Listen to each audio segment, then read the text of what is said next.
Alexa, stop. Hey, stream. Let's see if we can get things going a little bit early.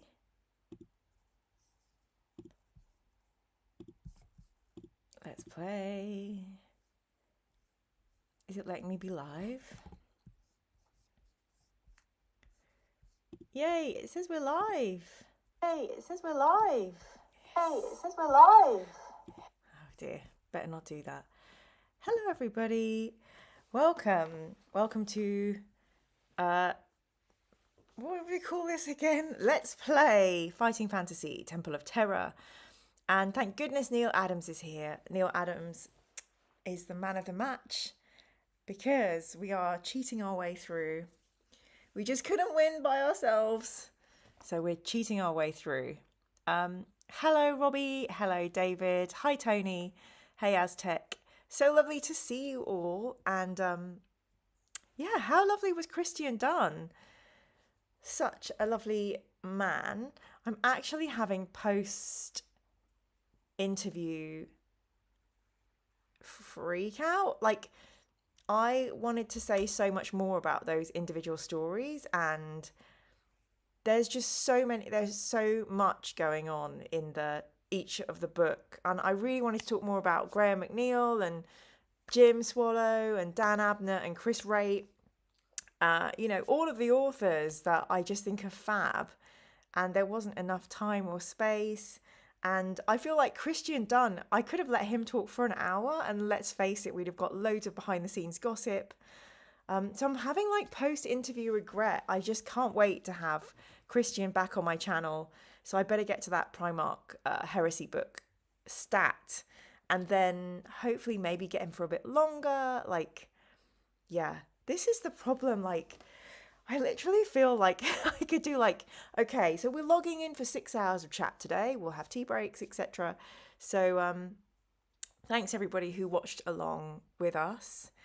Yeah, and next Sunday, if I can get everything edited in time, we will either have the amazing Matthew Farrer talking about Crossfire, which features everybody's second favourite arbiter, Shira Calpurnica, or we will have Jim Swallow talking about his short story, Liar's Due, from Age of Darkness.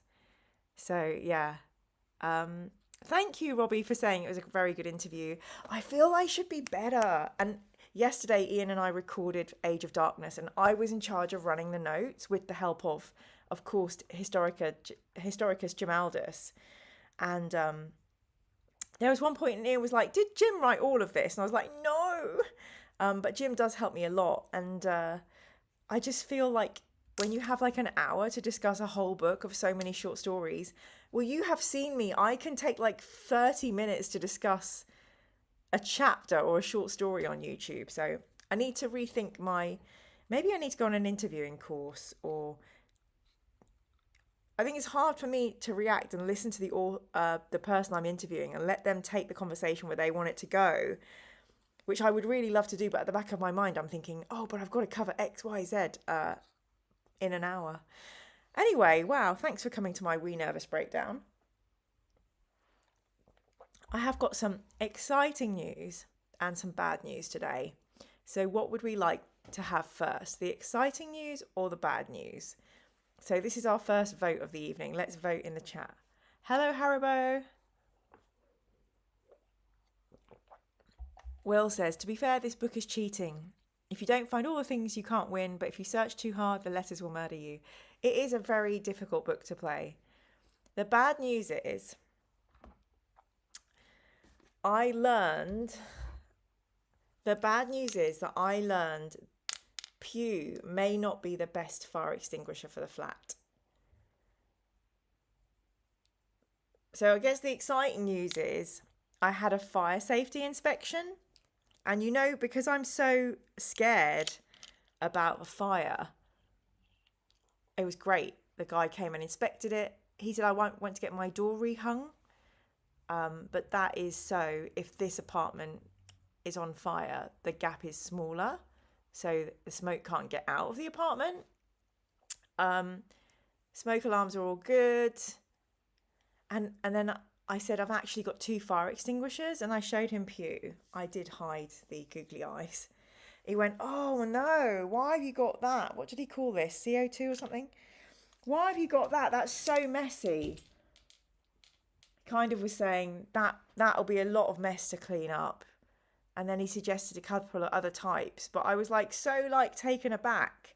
I didn't really listen, so I'm gonna have to do some more research on whether I need to replace Mr. Pugh.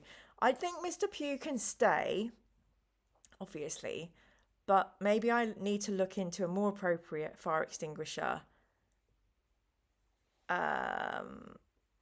Yeah, like a water. I don't know. I wish I'd listened better. No, don't say it. Tony, he's fine. We've discussed it. But the good news was, the exciting thing is, the guy said fire blankets are good, and I have got fire blankets in the flat. So good to know. I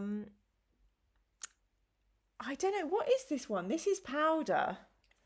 But just his face when he saw it, he was a bit like, oh, you've got that for your house. And it made me think, what do most people have in their house? And no one freaking tells me. Now I've pulled the pin out, it doesn't go back in. Anyway, so might be a phosphorus powder. Mr. P will be less messy than an out-of-control fire. Good point, Aztec. Jim says most people don't have anything. Is that true? Do some of you live without fire equipment in your homes? Please let me know. Robbie, I have nothing in my house. Robbie? Why? Okay. Why do people not have fire stuff in their home? This is so interesting. Oh my gosh. Neil, I had a recent fire safety check of my flat too. Now I've spent £600 on getting my door updated to meet fire regs. Did you have to get your door replaced in a different material, Neil, or rehung? Because I'm a bit worried. He was like, you can do it yourself. He was showing me the hinges. I was like, you haven't met me. I cannot do it myself. Happy has a teeny tiny travel size one. Will says, I have 5 fire extinguishers, a man after my own heart. Robbie says, grab the animals and run. That's me. That is a good policy. Will has like, oh my God. Oh yeah, we talked about the kid size one for your daughter. Jim says, no money for fire extinguishers when you need to buy Warhammer. And David's just got a carbon monoxide alarm. You should have smoke alarms as well, David. The door is fine. It needs some extensions and have the locks replaced. 600 quid. Christ, on a bike. I'm sorry about that, Neil. I feel so bad. But safety first, isn't it? Tony says, so Mr. Pugh's going to be a flatmate rather than a safety officer.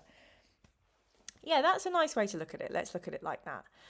I have got some health-related news. So I might be looking a bit tired, and that is because I have something called, I can't remember the name of it now. Basically, my hip, there's a thing going on in the ball and socket on my left hip. And there's some little pinching or imperfection, which means it hurts. It hurts. And I've got physio exercises to do for it. And it's been fine for a long time, like a niggling thing. But I was really late for a meeting. So I jumped on a Lime bike to get from Soho to Mayfair or something. Such a short ride. And I've really been in agony ever since. No, it begins with an I. Let me look it up because it's going to annoy me. It's called a hip impingement. And so I'm going to try and call the physio to get some new exercises or something. But I'm in a lot of pain, so I didn't really sleep last night. So I'm absolutely exhausted and I've been in pain all day. And my mum had a really bad day yesterday. So I'm feeling a bit sad and low energy, but as you all know, it's nice to be here with everybody because then I'll have my spirits lifted. But I think I'm going to race to bed straight after this. 100% probably going to cry. Probably if we have to use an item tonight, I will cry, or if we don't have the right spell. But it's just because I'm really tired, because I didn't sleep, because I was kept waking up. Whenever I wake up in the middle of the night, I put Mark Maron on What the Fuck podcast, and that helps me get right back to sleep. Oh my gosh, look at the outpouring of people relating. Kit Bash of Space Marine Fire Brigade. I will do that, but I'm worried about burning plastic. The impact of burning plastic in our homes is something we need to worry about. Will's smoke alarms can detect overt and covert fires. They can detect Alpha Legion fires. Haribo's knee's dodgy. Capri says, sorry to hear that. Well, Will, that makes me feel sick. I'm so sorry to hear that you have to regularly shop, put your hip back into your joint. I have got some ibuprofen, David. I'm trying to stay off the naproxen and the codeine and stuff because I don't know how bad the pain's going to get. So I was white knuckling it, but I took some ibuprofen today. I will take some tonight. So, yes, but you all know me. When I have a small thing, I'm like, okay, this is me for life now. I'm going to be in pain for the rest of my life and I'll need a hip replacement. Floor mat, have you tried praying to the Emperor? All day, every day, first thing in the morning, last thing at night, on the tube. You know, I just think about my little Emperor. I'm like, Magnus didn't mean it. They're just, boys will be boys. You know, spare the rod, save the child. So yeah, thanks for asking, Floor mat. Hey, Jen. Yeah, Jen, I'm so sorry. Jen is also having knee issues and down with a cold. So, low energy, tired, very glad to be here. If I cry at random, that's normal. If we have to finish early tonight, that might be okay. Also, just been contemplating all the heresy books and what I need to buy still. So thank you, Jamaldus, for most of these. We've got Slaves to Darkness, The Buried Dagger, The Master of Mankind, Vatos, Fear to Tread, Betrayer, Legacies of Betrayal, Praetorian of Dawn, Shadows of Treachery, No Fear, and The Damnation of Pythos. But actually, we could do a special... See if I can find it. How funny was that as well, everybody? Christian Dunn's favourite Primarch is Rogel Dawn, but he thinks Rogel Dawn's Legion wasn't good enough for him. Does the Golden Throne have fire extinguishers nearby? Do the Adeptus Custodes do regular fire drills? Let's see if I can... Ooh. So, yeah, just gone into my sleep pod chamber and picked up what I'll share. We can do a little fun mini unbookening this evening. So the next one in the Horus Heresy we're going to read is Deliverance Lost by Gav Thorpe, who I haven't messaged yet, but I'm excited to message. So that'll be fun. So, again, I believe this is another Jamaldus gift. Woo! Oh, Alex, I'm sorry you have it too. This is so scary how everyone's suffering with hip pain. How am I going to live if this is the rest of my life? That's my main worry. Jim, spoilers. I just went to get that so we could open it together. Okay. So...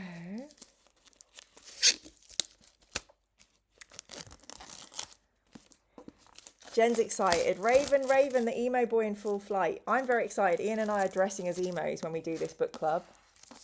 But before we do more heresy, the next thing we're doing is... We're doing the next Gaunt's Ghost, which is Honor Guard. Then we're doing... Oh, God, I can't remember. We're doing Eagles. And we're doing Interceptor City. So 3 flying books in a row. I know it's a brand new copy. I probably could have sold it on the eBay for a bunch of money. Ooh, did you hear the new book crack? We've got a little planet. The Ages of Mankind. So it's one of that enhanced editions. So you get the cover art. This is Neil Roberts. The Alpha Legion revealed. How cool is this? I'm going to learn all the things. illuminations. It's so pretty. I'm so spoiled. Thank you so much, Jim, for sending this to me. It's gorgeous. Love, love, love. And let's see who does a foreword. Collection Curators Edition, Introduction. It doesn't say who wrote the foreword. Let's see. I'm so nosy. I love all this stuff. I always think it's a bit sad they don't credit the editor. I'm going to credit my editor because I'm writing a book at the moment for work. And I don't know where I'd be without my editor. Hello, Ice. So lovely to see you. Oh, yes. So I'm very excited. I have met Gav Thorpe. I met him at Games Expo with Victoria, who wrote what did she write? She wrote the amazing book about the Tyranid planet, the Tyranid takeover. And she was like, Gav, this is Mira. And I was like, oh, hello. I'd love you to come on my channel and talk about your books. So I will follow up and see if he will. Death Welder, yes, Victoria wrote Death Welder. Jen was watching a bit of Warhammer this week and possibly being a heretic because an Age of Sigmar show is my favourite Warhammer production. Sorry, 40k. Age of Sigmar is at least a bit more cheerful than 40k. And Neil says it has the better models for sure. So, interview with Neil Roberts would be cool. It would, but I need to get more familiar with their artwork. Haribo says, how do these things get sent to you? Is there a special courier unicorn that delivers them? Funnily enough, yes.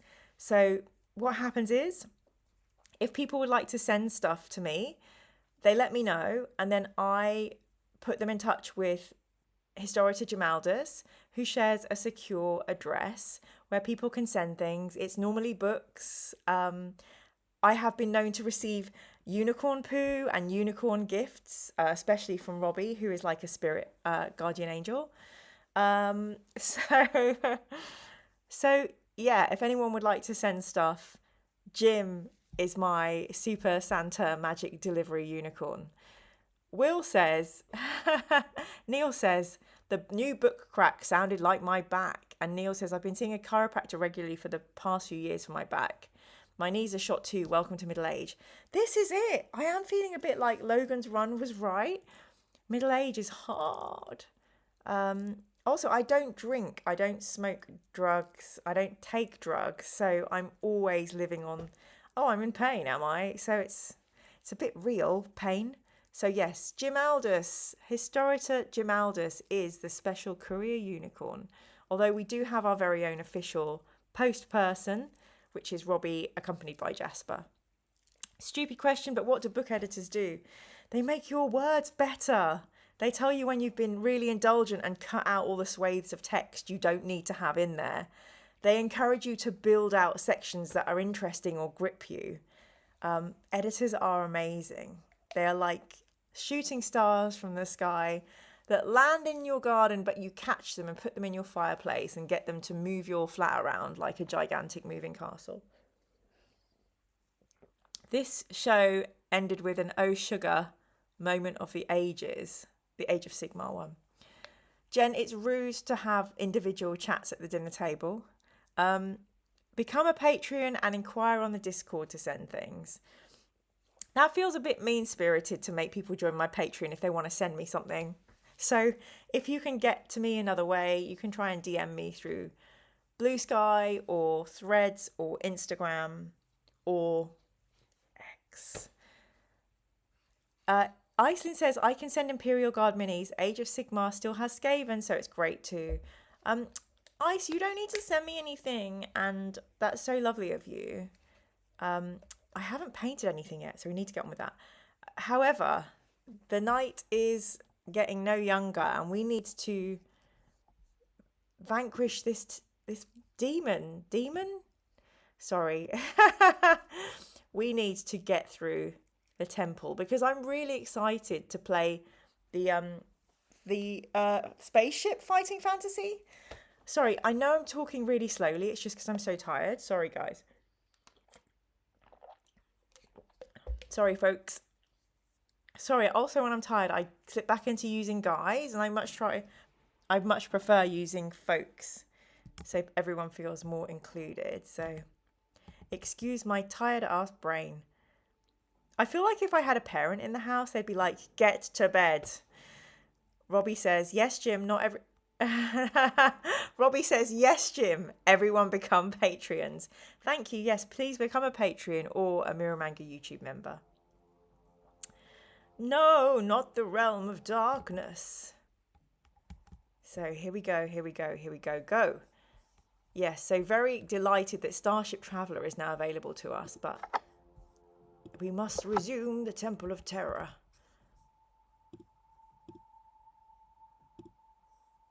Okay. Does this work? I remember we had a real issue last time. Please. I can't see. Oh yeah, it works. Oh, Neil, thank you. Neil has gifted 5 Mirror Manga memberships. Woo woo! Neil, that's so naughty, Neil. Neil is basically production, stage manager, scripts, all the things this evening. Like without Neil, we don't have a show this evening. So thank you so much for gifting some Mirror Manga YouTube memberships. Welcome, new Grim Duck buddies. Idle Giant, Mr. Duck, John Colvin, Sleeping Prophet, and oh, somebody yet to come. Oh no, somebody whose name has not been revealed. Well done, you've all got a Grim Dark Buddy membership. Thank you so much, Neil. Anybody who has been gifted a membership, please do a comment in the chat or below the video to say hi and who you are. Big up, Neil. Wow, you are such a lovely man. Now back to Neil running the show. Okay, so we need to go here. Here we go. Running along the corridor, you see an iron grill high up in the right-hand wall. If you wish to prise it open with your sword, well, normally we would vote on this, but Neil says walk past the grill, and we're going to believe him. Walk on by. The corridor soon ends at a T-junction. If you wish to go left, we can. Or, Neil, should we go right?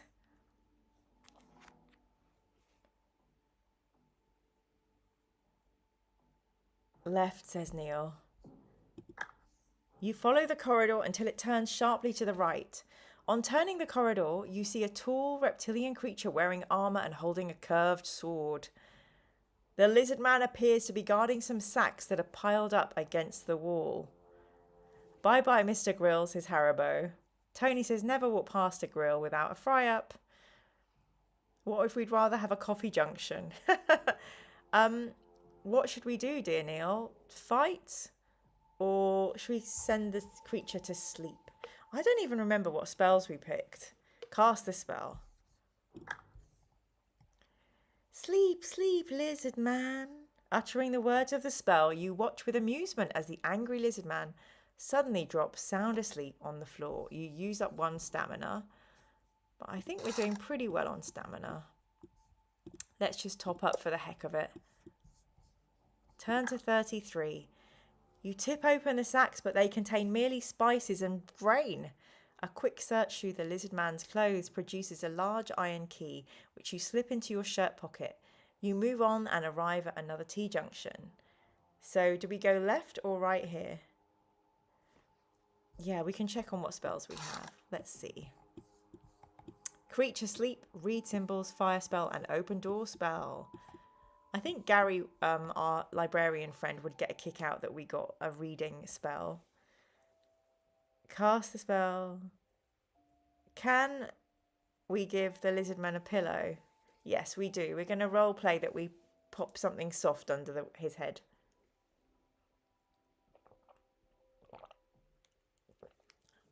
Left or right? Left, says Neil. The corridor soon comes to a dead end, although there is a ladder leading up through a hole in the ceiling. If you wish to climb the ladder, we can, or we could walk back down the corridor. But Neil says climb, Will says I cast audiobook. Poking your head through the small hole in the ceiling, you see a cluttered room lit by a single candle resting on top of a table. Crouched in a corner of the room is a sinewy little man wearing ragged sackcloth. On seeing you, he snatches a wooden pole off the floor. What will we do, Neil? Will we talk to him? Will we attack him? Or will we climb down the ladder and walk past the junction?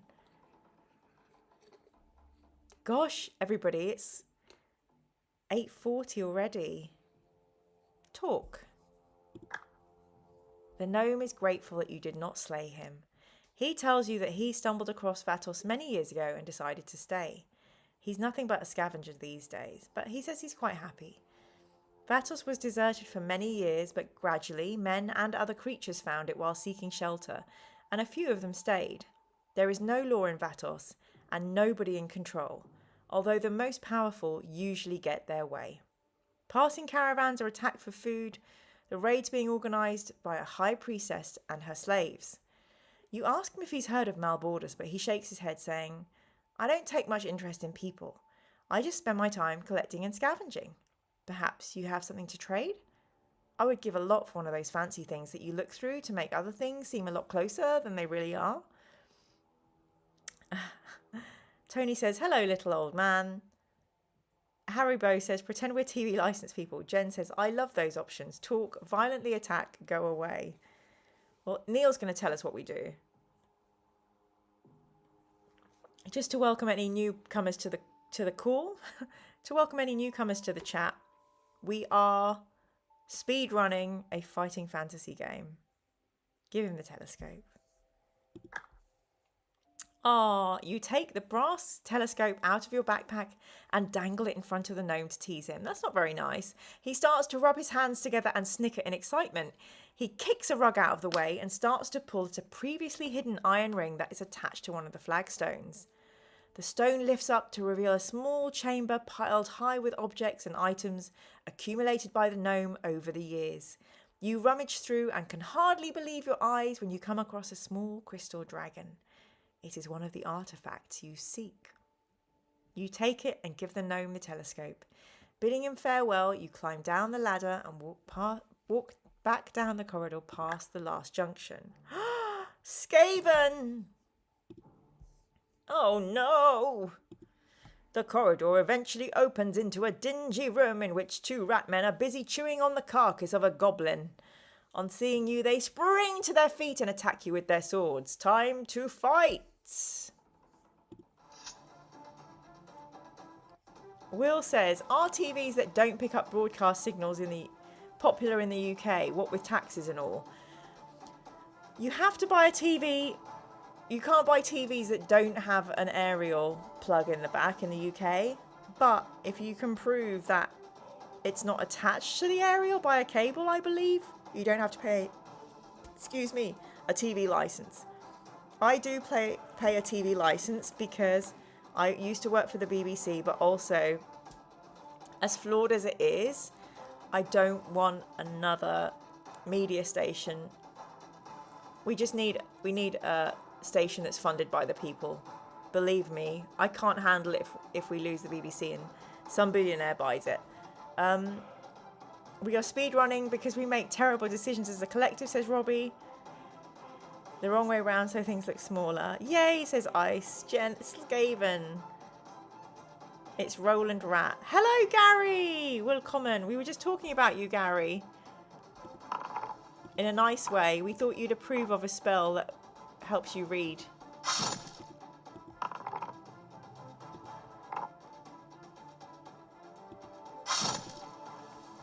Yes, and I love this. I'm even playing on cheat mode, so I don't even know why I'm cheating. As long as you don't watch TV, you don't need a license. Yeah. Yes, Gary, we were just saying we've got there's a spell that helps you read symbols or something, and I said you'd be happy we'd picked up that one. Triumphant! In the pocket of one of the rat men, you find 3 gold pieces and a monkey's tail. Oh, in the far wall, you see 2 arches and corridors running from them. So, Neil, tell us, will we go left or right? Hope you're well, Gary. Lovely to see you. Always a delight. Better late than not here. Left arch, says Neil. You soon arrive at a T-junction. Looking right, you see the floor is covered with broken glass, and so you turn left into the new corridor. The corridor ends at a T-junction. It's another left or right decision for our speedrun king. Meh, I'm nominal, says Gary.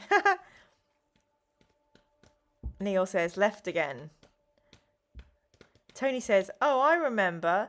Build your own monkey bits. There's a lot of Skaven love going on in the chat. Well, we do have someone...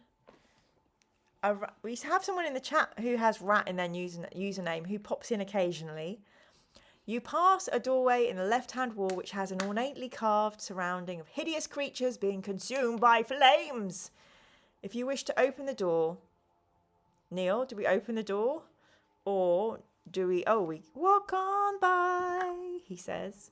The corridor turns right, and around the corner you see a man lying face down on the stone floor. Oh my gosh, this is such a harsh choice. He's wearing bloodstained armour and his sword lies a metre away. He grunts on hearing your footsteps and he tries to reach for his sword. Neil, I am terrified about what we will be doing in this instance. Oh, also, I got this new flavour. I don't know if we discussed this last time. Yorkie honeycomb flavour, which is yum. Try to talk to him. Oh, spoiler, in the first line, you roll the dying man over and see that he has not long to live. Being a valiant warrior, oh God, he wanted to keep fighting to the end. You ask him why he is here, for he clearly looks like an outsider. I mean, this is not very compassionate of us. In an almost audible whisper, he replies, "The golden skeleton, it's here somewhere. Beware the shadow of the stone." Then he falls silent and still. You place his sword in his hand, as he would have wanted. Oh, and continue along the corridor. How do we know that's what he would have wanted? Why didn't we ask him, who should we remember you to?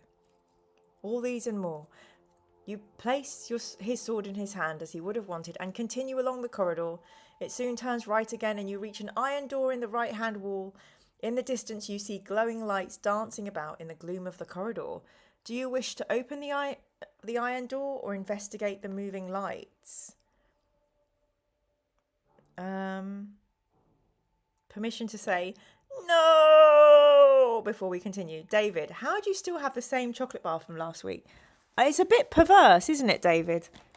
It happens a lot. Like, I've got this. It's a Ritter Sport butter biscuit flavour that has been open. And look, even now when I went to eat that, I've done it in parts. I have a fear of scarcity. I am terrified of, like, destitution. And that includes chocolate consumption. Capybara people, says David. Don't roll him over. Recovery position, please, says Tony. Investigate the light, says Neil. So we will do that. Jen and Ice, I think it's so lovely that you are hooking up in the chat.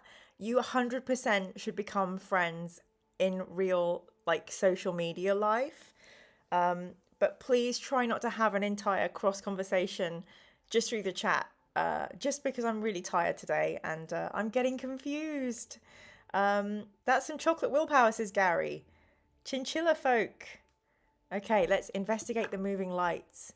As you move closer to the glowing lights, you realise that they are starting to move towards you. What? 3 giant bugs with wings buzz loudly and close into attack. You must fight the giant fireflies one at a time. Easy peasy, lemon squeezy. Giant fireflies? No worries, Jen.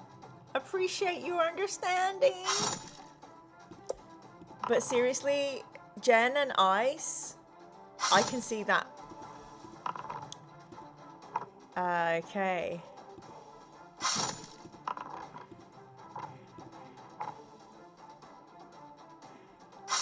Yay! Also, I feel like Ice has got some deep hacker foo, like affinity with machine codes, so fits in very well to our universe, as well as having Warhammer offerings and just being lovely.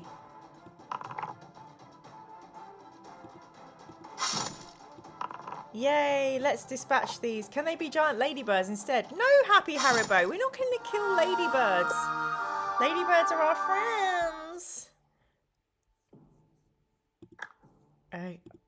I remember this bit. Funnily enough, the statue of Throm. You carry on down the corridor, which finally leads into a large chamber lit by torches mounted on high walls. At the top, the walls slope inwards to form a magnificent golden ceiling. A massive bronze idol stands in the middle of the chamber with its warhammer raised. Warhammer! You have to walk past the idol in order to reach the entrance of a tunnel in the far wall. Neil, do we walk to the left or to the right? Neil says right of the idol. Hello, Twone and Lintu. We are speed running. We have killed some massive fireflies. We are walking under the raised warhammer of the idol. Oof. I thought he was going to smash us. Let's bookmark, just in case I make a mistake in my tiredom. You step into the tunnel and notice that the floor starts to slope downwards. It finally leads down to the edge of a flooded room. Water flows into the room through the mouth of a lion's head set in the wall. There's a ledge on the far wall which rises above the water, and the tunnel continues beyond it. You shrug your shoulders and wade into the murky water. Because, of course we do. You are waist deep in the flooded room when a long tentacle breaks the surface. The water is stirred up as the monster thrashes around, sensing that food is near. We're the food. Suddenly another tentacle wraps itself around your leg and tries to drag you underwater.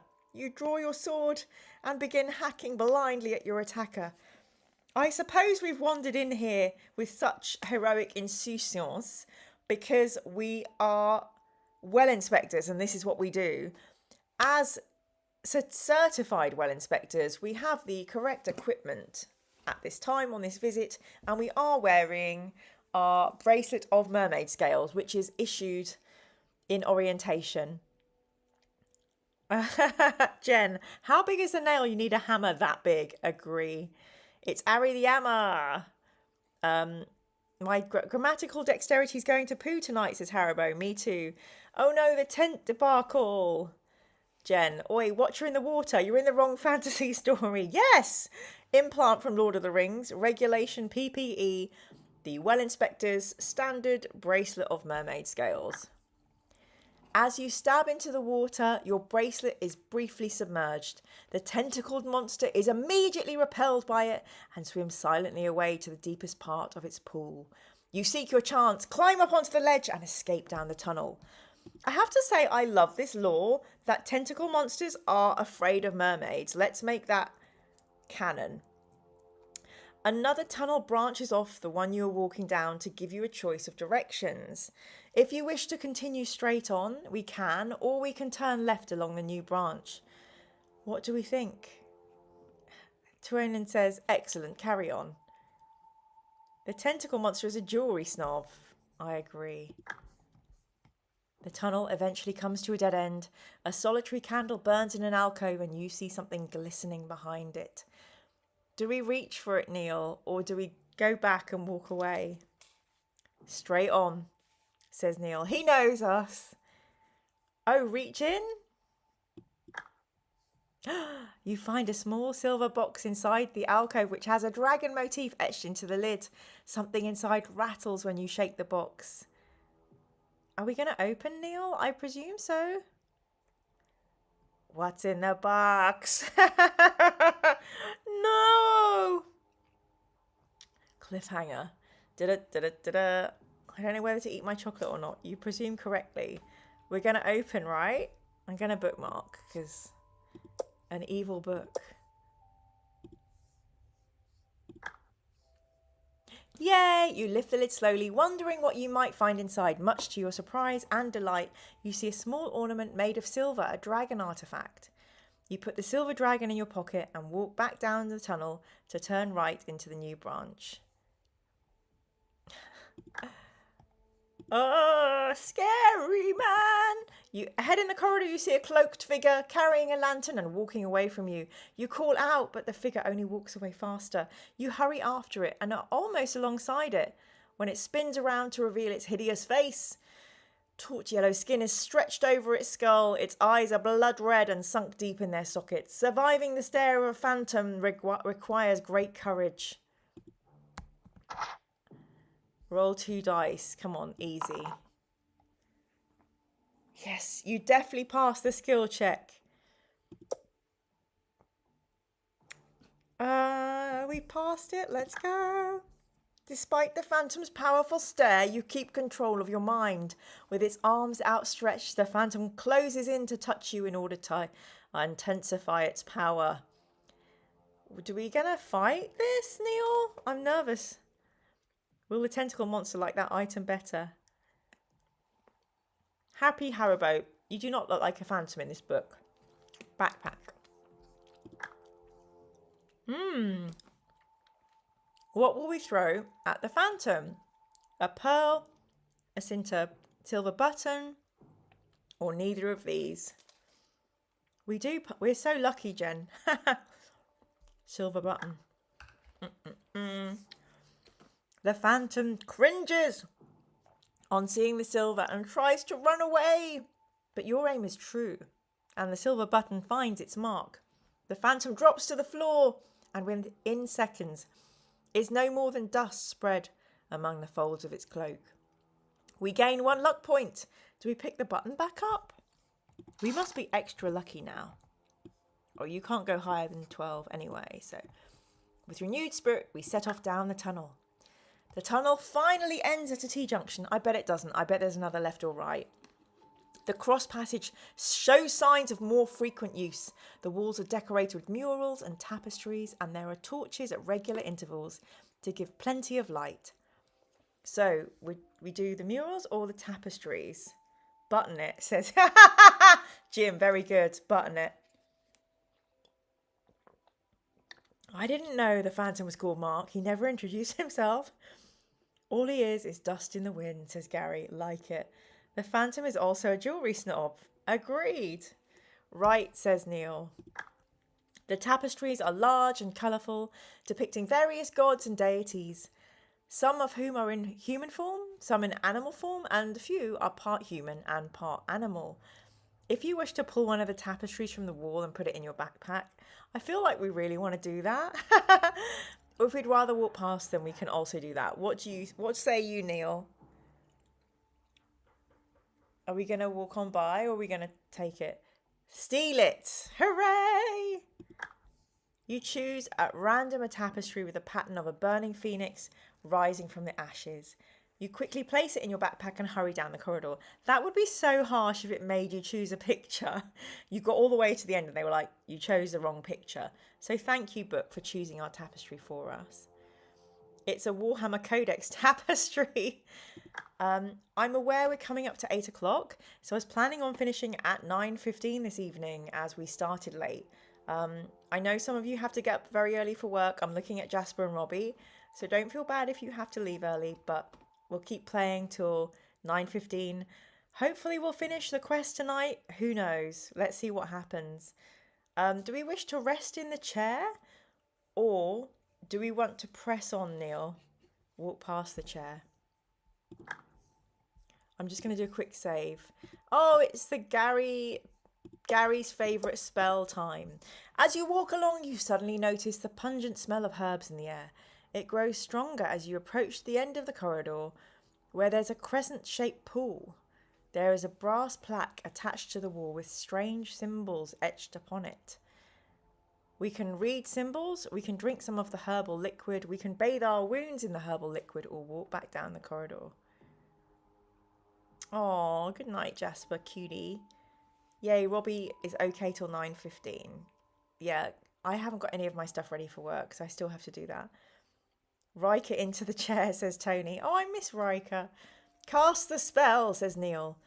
So using our librarian strength, we use 1 stamina to cast a read symbol spell. Also, isn't it funny how we say herbs and in America they say herbs? I wonder why they silent the H. Okay. You cast the spell and are suddenly able to read the symbols. You use up 1 stamina point. A simple warning on the plaque reads, do not drink. With this knowledge, you could in theory translate similar symbols matching the letters to each symbol. This could prove useful later on in your adventure. You decide that no harm can come to you if you just bathe your wounds. The liquid washes over your wounds, they heal before your eyes. But although the magical healing properties of the herbal liquid are strong, its recuperative powers are quite weak. You gain 4 stamina points. Nevertheless, you are pleased to be healed and walk down the corridor feeling confident. I have no idea why it matters to us that its recuperative powers are quite weak. We still get 4 stamina points. Jen, I bet the plaque just says, you are here. Gary says, Herb is a name in the US. Herb, like Herbie or Herbert. Herbs are plants. That's so funny. It's really weird since you tend to drop your H's. I know, it's bizarre. Hospital. I have never said hospital. Oh my God, now I know how Sean Dooley feels. How dare you, sir? I have never said hospital. I like the way they say aluminium, says David Gibb. Aluminum. The US pronunciation of herbs as herbs is a French thing, I believe. I think the Cockney thing too. Oh, it could be French, yeah. Sorry, talk about sidetracking the convo, but lovely that we can all join in. Watch out for horrible Oris, says Neil. Passing by the Sphinx chair and the tapestries, you walk straight on past the junction in the corridor to look at the murals. The mural stretches along the wall for approximately 20 metres and depicts a great battle. A massive undead, whipped on by vile orcs, are pushing back an army of men and dwarves. The leader of the undead is hidden by dark robes, apart from his fleshless reptilian skull. His cold, evil, green eyes stare threateningly from the mural. Oh, it sounds like my ex-boyfriend. Lol. He appears to be holding a casket which is drawing in the spirit of the king of men and dwarves for whom the battle seems lost. You are fascinated by the painted detail of the casket and marvel at its magnificence. Do you like my work? Comes the sudden question from behind you. You spin around and see a man standing calmly with paint pots in his hand and a brush behind his ear. He's smiling and seems pleased that you're showing an interest in his work. What will we do to him, Neil? Attack him, reply to him, or push past him? Beware of orcs with whisks and whips. Reply, says Ian.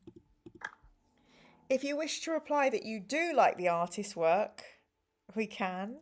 Should that be hawks, lol. Very good, Tony. Whisks. Now say whip. Cool whip. We do like it. The artist laughs and says, I never expected a compliment in this place of evil. No doubt you've been lured here with a promise of great wealth by the high priestess Lisha. I have staked my life on my reputation. Perhaps you have not heard that Lisha is a great lover of art despite her cruel and terrible ways.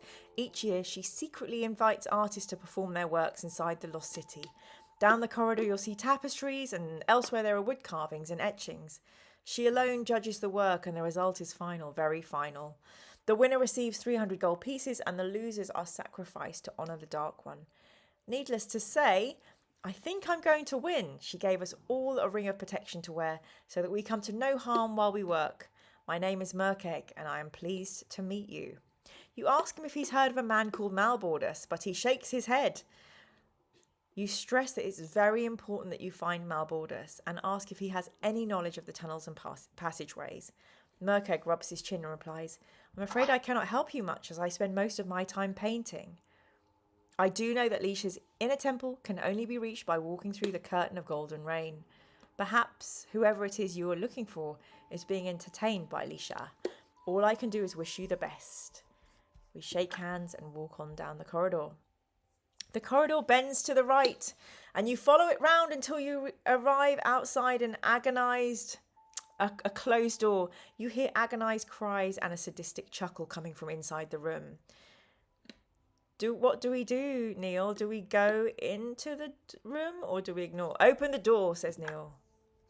Oh no, it's Flash Gordon being tortured by Ming the Merciless. The door opens into a room filled with all kinds of implements of torture. The screaming is coming from a man who is hanging from the ceiling by his wrists, and the laughter is coming from his torturer, a hooded, bare-chested man who is holding a smoking branding iron. So, are we going to help, right, Neil? Right? Golden rain. Will Wheaton whisks walnut whips, says Tony. Sounds like Golden Demon. Help, says Neil. I know how you feel. Let's fight the torturer.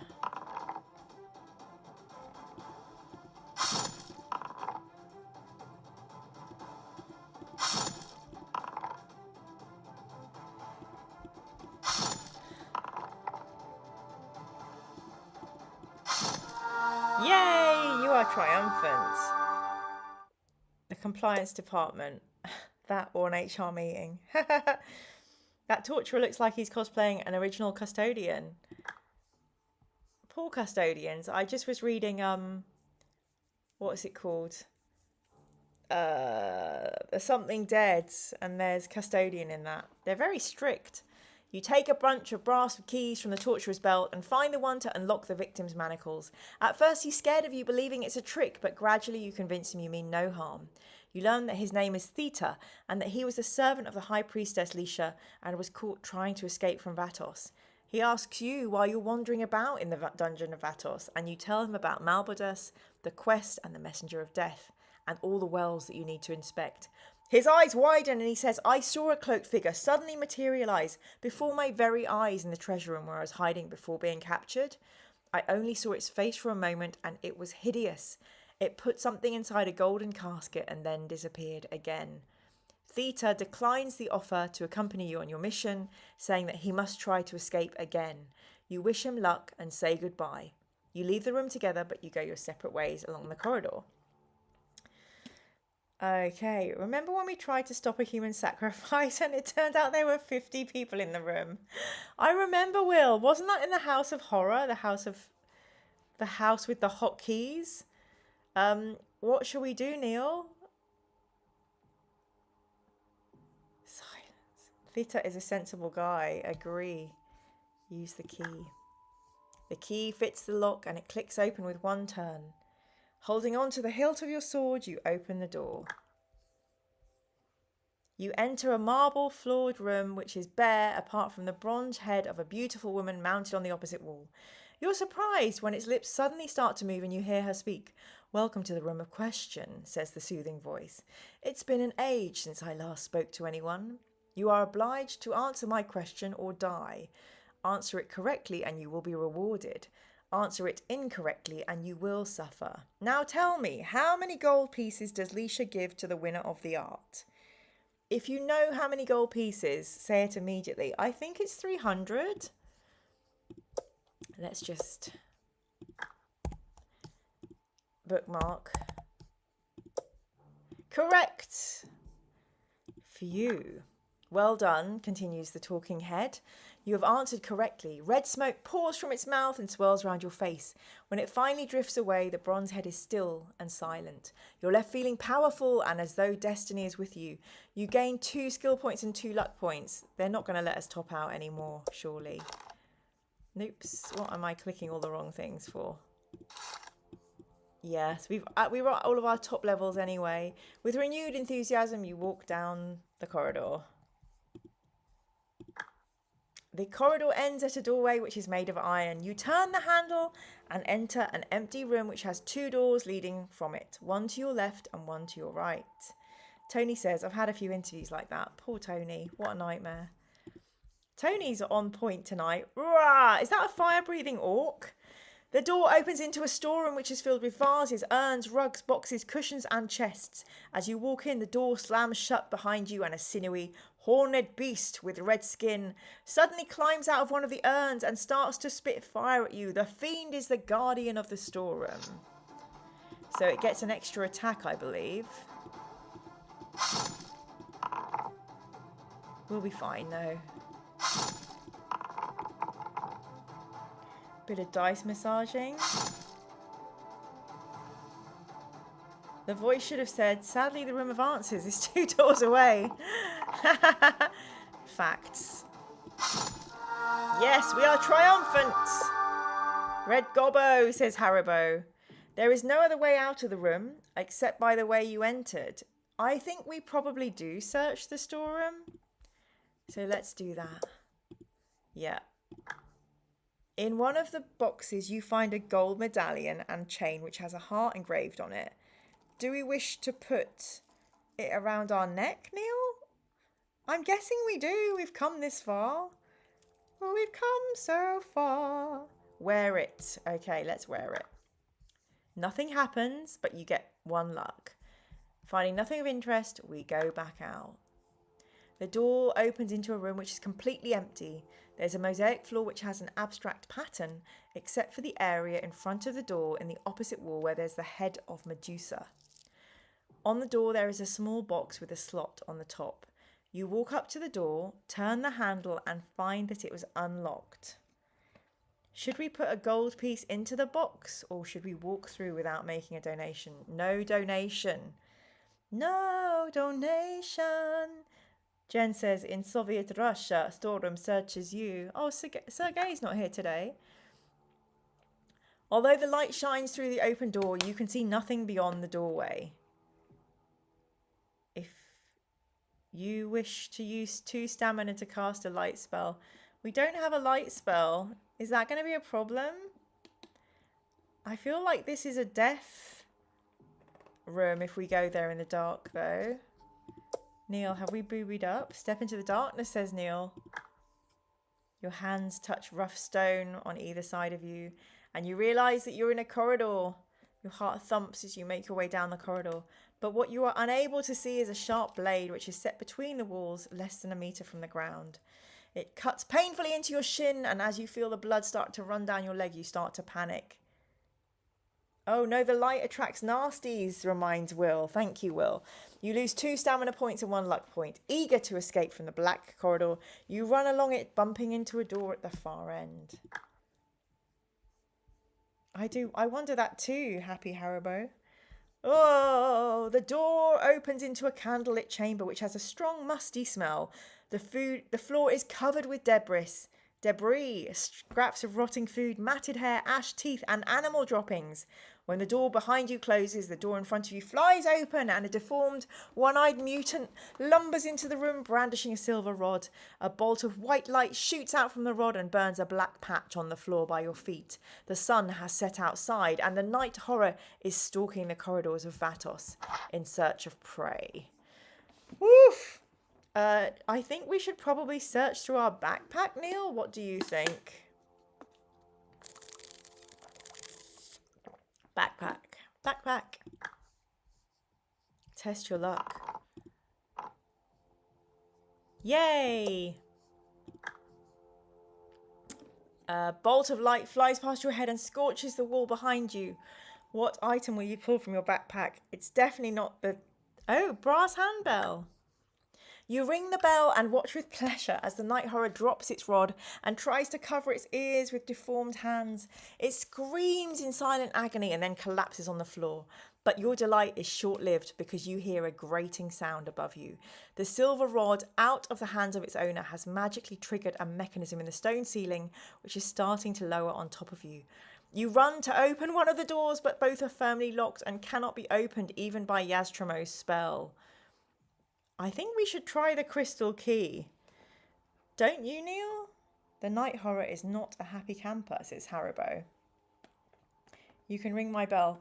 Ring my bell, ring my bell. Pick up the rod hull. Oh, rod hull. What do they used to say? There's somebody at the door. There's somebody at the door. We pick up the silver rod hull. You seize the silver rod hull, and to your immense relief, the ceiling stops its descent. You wonder how to open the door opposite, the one through which you entered. And I think it is the crystal key now. Using your chosen method to unlock the door, you step through the doorway into another room. You toss the silver rod back through the doorway and hear the grating noise of the ceiling beginning to lower again. Knowing that you're safe from attack from behind and also potentially trapped forever, you look around the room you now find yourself in. Not the dreaded emu monster, says Tony, and I think that is a nice place to leave a cliffhanger. So close! I think if I hadn't burbled on for minutes about fire regulations and me, we could have finished tonight. So apologies, everybody. But thank you so much for everyone for sticking around. Neil, thank you so much for gifting 5 Mirror Manga memberships. I really hope the new members enjoyed their evening. And as a Mirror Manga YouTube member, you get access to my interview videos earlier than others, and you get to watch them with no adverts. And yeah, I'm going to try and do more Q&A member things for fans. I'm putting something together. But yay! Thank you. Yeah, Neil, thank you so much for the donation. That's super kind, especially when I'm learning how much you're having to spend on your door. Safety is our passion here, says the Well Inspector, Will. Good place indeed, no worries. It's been a grand evening, says Caprice. Thank you so much. Good night, Robbie. Thank you for the hugs. Hugs back. Hugs to everybody. I'm so tired I can't even do a heart. Does the safety dance. Thank you so much, Ice and Jen, for joining. And yes, sorry for kind of asking you back into the group chat. Have a great week, everybody else. So good. Thanks for dropping in, Gary. Aztec, lovely to see you again. Good night, Tony. Have a lovely sleep. Alex, I hope you're back. Sorry, I hope your hip doesn't feel too bad tomorrow. Hugs back to you, Jen. I'm going to take a big painkiller and just pass out, I think. Yay, Unicorn Will. Oh, good night, my loves. Sleep well, and I will see you all very soon. Good night. Bye, Haribo.